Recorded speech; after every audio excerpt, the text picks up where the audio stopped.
साथियों नमस्कार, मैं आर के अमोल अमोल 24 चैनल पर आपका हार्दिक स्वागत है। आज इतिहास के कुछ पन्ने हम पलटेंगे और उसी पर आपसे चर्चा करेंगे।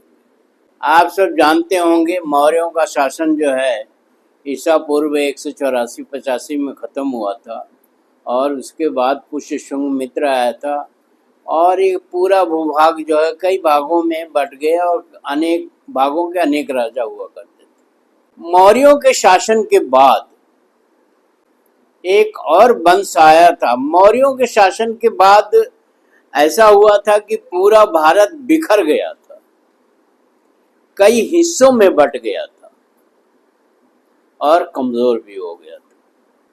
बढ़ जाएगा तो कमजोर हो जाएगा। तो पुष्यशुंग मित्र जो था वो एक गद्दार था और छोटा मोटा गद्दार नहीं था, बहुत बड़ा गद्दार था। जिसके बाद भारत के बंटने के बाद एक तमाम आए, शक, होड़, युचित तमाम आए और उन्होंने अपने अपने कुछ दिनों तो शासन किया, फिर चले गए। इतिहास के पन्नों में कई चीजें घटित हुई। उसके बाद एक वंश आया जो 320 ईस्वी से 495 ईस्वी तक शासन किया। 320 से 495 जोड़ लीजिए कितने बरस हुए, लंबा था। ये मौर्यों के शासन के बाद जो आए इनको गुप्त वंश कहा गया। तो गुप्त वंश का साम्राज्य पूरे भारत पर हुआ। इन्होंने बिखरे हुए साम्राज्य को जीत करके, चाहे जैसे भी मिला करके, फिर भारत में एक बड़ा साम्राज्य, पूरे भारत में इनका साम्राज्य स्थापित हुआ। इस वंश के जितने राजा हुए सबके साथ गुप्त लगा हुआ था, इसलिए इसे गुप्त वंश कहते हैं। अब गुप्त सम्राटों ने जो मौर्यों के बाद छिन्न भिन्न हो गया था भारत, उसको एक करना शुरू किया और इन्होंने पुनः जो है भारत का, मौर्यों के बराबर नहीं तो मौर्यों से कम भी नहीं था, इन्होंने एक छत्र शासन शुरू किया और बहुत बढ़िया तरीके से इन्होंने शासन किया। बहुत सूझबूझ और बहुत ही मेहनत के साथ इन्होंने शासन किया और वो शासन एक छत्र शासन एक तरह से हो गया। अब उसके बाद जो कई हिस्सों में बट गया था, युची, कनिष्क, फला, ठेका जो आए थे उनके बट गया था, उसके बाद जो है इनका हो गया। इन्होंने लोक कल्याण के अनेक कार्य किए। इन्होंने भारत को पुनः समृद्ध बनाया और देश के लिए इन्होंने बहुत कुछ काम किया। इसलिए इस युग को भी स्वर्ण युग की तरह से कहते हैं या बताया जाता है इतिहास में। ये भी एक स्वर्ण युग था। सारी चीजें सेट राइट हो गई, मतलब राजनीतिक रूप से, आर्थिक रूप से, सामाजिक रूप से एक क्या कहेंगे आप, एक भव्यता, एक भव्यता आ गई देश के अंदर, एकता की भावना पनपी और पूरा देश एक तरह से एक हो गया। इसलिए इसे स्वर्ण युग भी कहते हैं।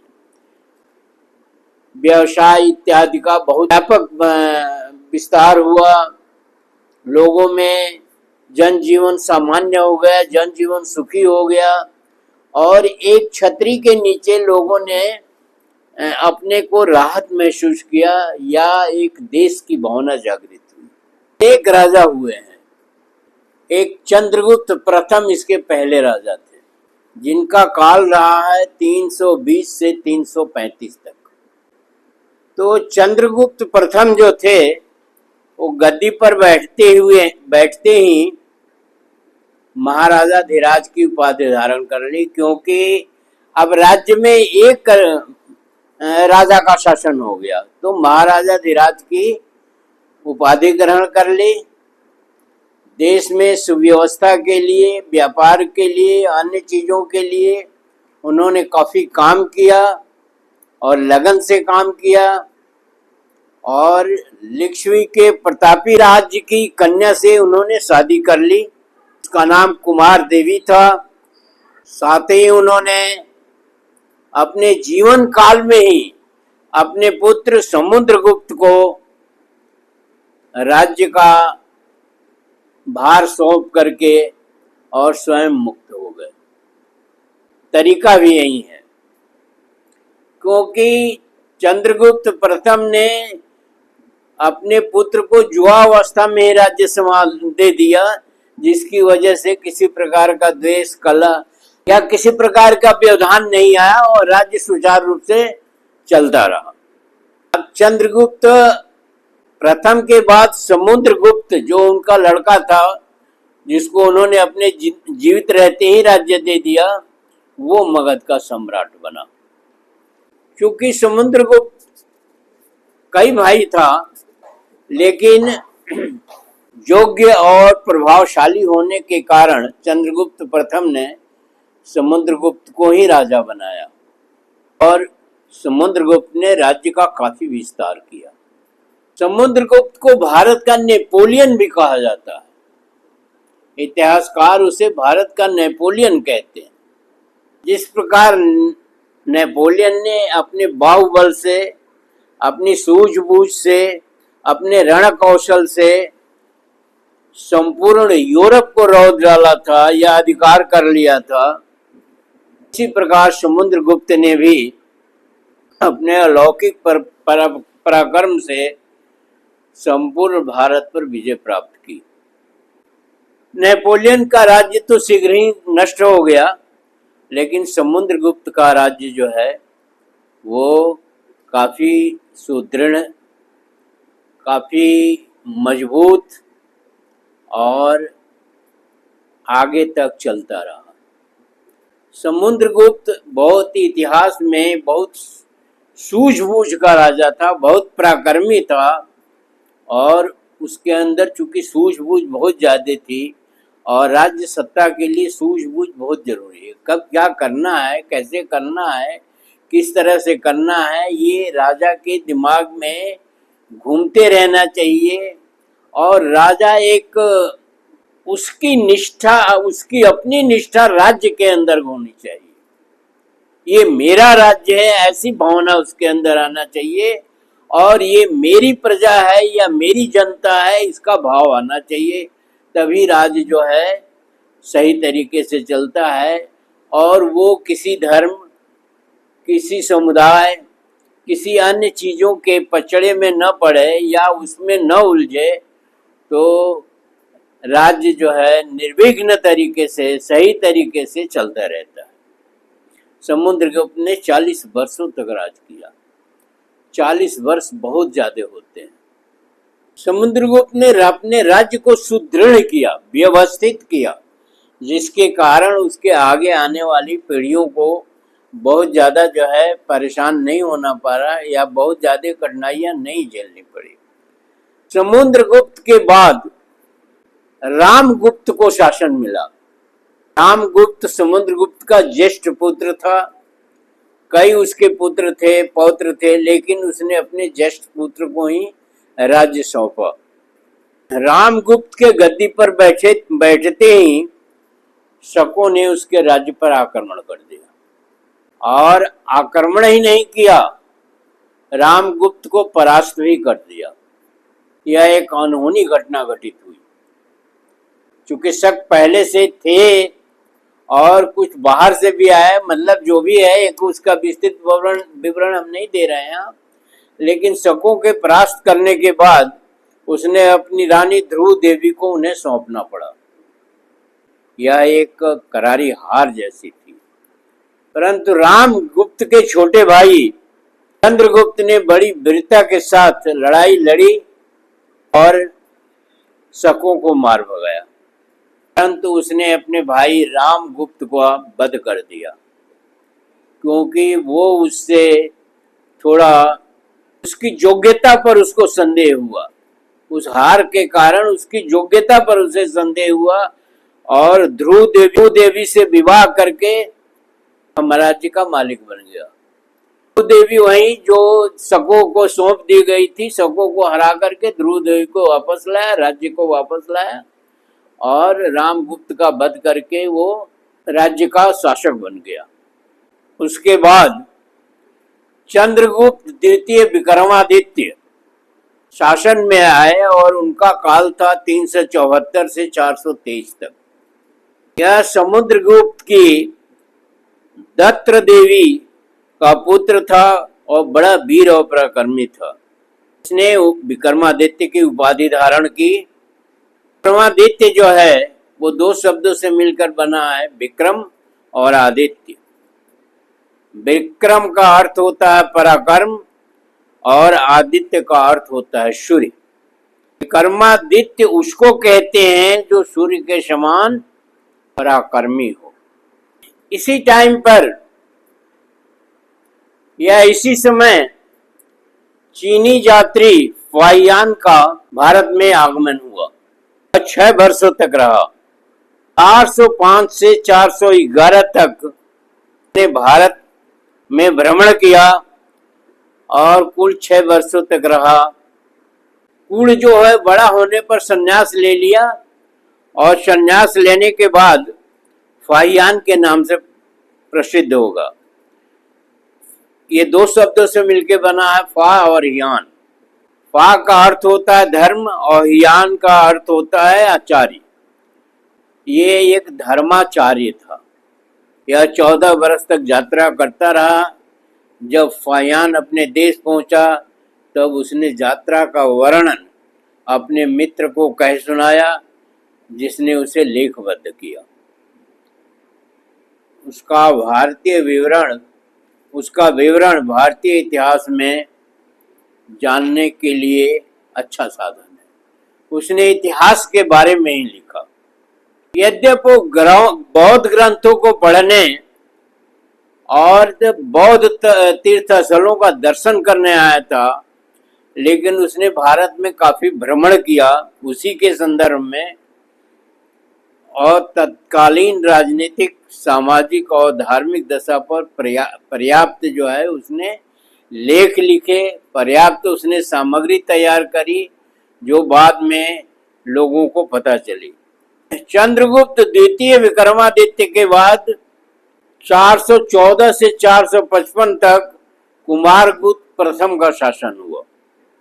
ये चंद्रगुप्त द्वितीय का पुत्र था। इसने अपने पूर्वजों के विशाल साम्राज्य को सुरक्षित रखा, संरक्षित रखा। उसने एक अश्वमेध यज्ञ भी किया था और उसने अपने पिता की धार्मिक सहिष्णुता का पालन किया। 455 ईस्वी में देहांत हो गया। उसके बाद अश्वगुप्त जो है वो 455 से 470 तक भारत का राजा रहा। कुमारगुप्त का पुत्र था। कुमारगुप्त की मृत्यु के पश्चात वो सिंहासन पर बैठा और काफी दिक्कतों में रहा। दिक्कतों में इसलिए रहा कि हुणों ने सिंधु नदी पार करके पुनः उसके ऊपर आक्रमण कर दिया। बड़ी वीरता और साहस के साथ वो लड़ा, उनका सामना किया और परास्त किया। शक, हुण, युची ये सब जो है यूनान की तरफ से आए थे। कुछ यहाँ पर कुछ समय तक राज्य करके वापस चले गए, फिर आए वो, क्योंकि वो भारत से परिचित हो चुके थे और गुप्त काल में भी उनका आक्रमण हुआ।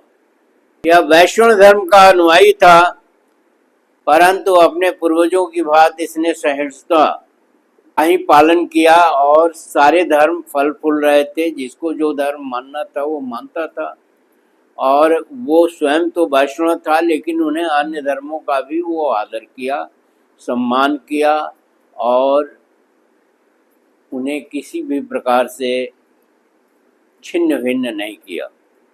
स्कंदगुप्त के बाद गुप्त साम्राज्य जो है क्षतिग्रस्त होने लगा। सौतेला भाई उसके बाद वृद्धावस्था में सिंहासन पर बैठा, जिसे वह अक्षम था और राज्य को बचा न सका। उसके चाचा बैठे गोविंद गुप्त।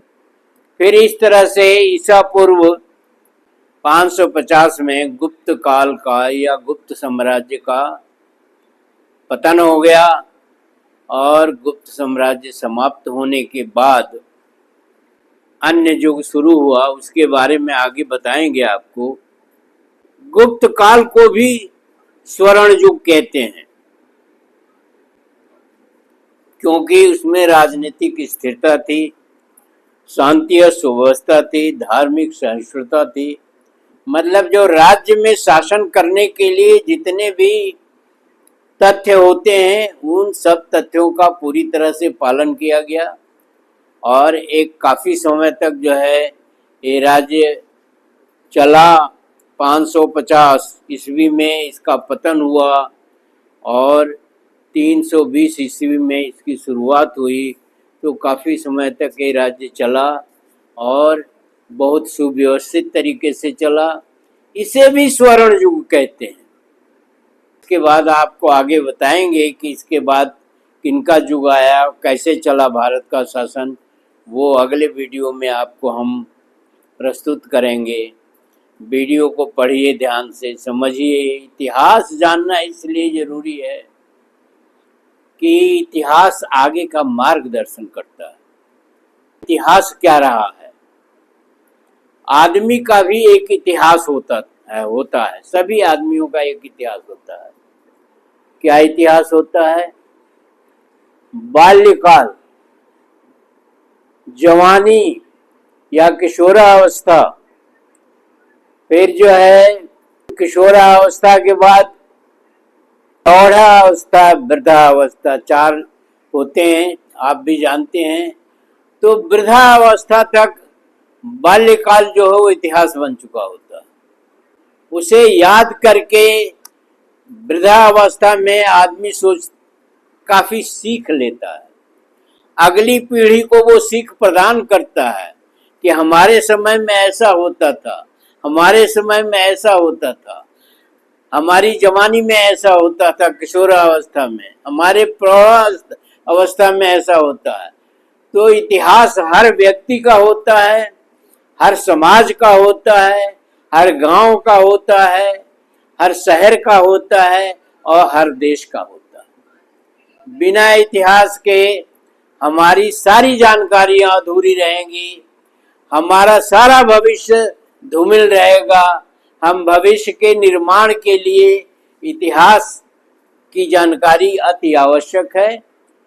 वीडियो को ध्यान से पढ़िए, समझिए, समझाइए और कमेंट बॉक्स में हमें भी बताइए कि क्या सीख आपको मिली और अपने जीवन के इतिहास से आपने क्या सीख लिया, अपने गांव के इतिहास से क्या सीख लिया, अपने पड़ोसियों के इतिहास से क्या सीख लिया। तमाम चीजें हैं, आप बखूबी जानते हैं। वीडियो को शेयर और लाइक करना न भूलें। धन्यवाद। जय भारत, जय संविधान।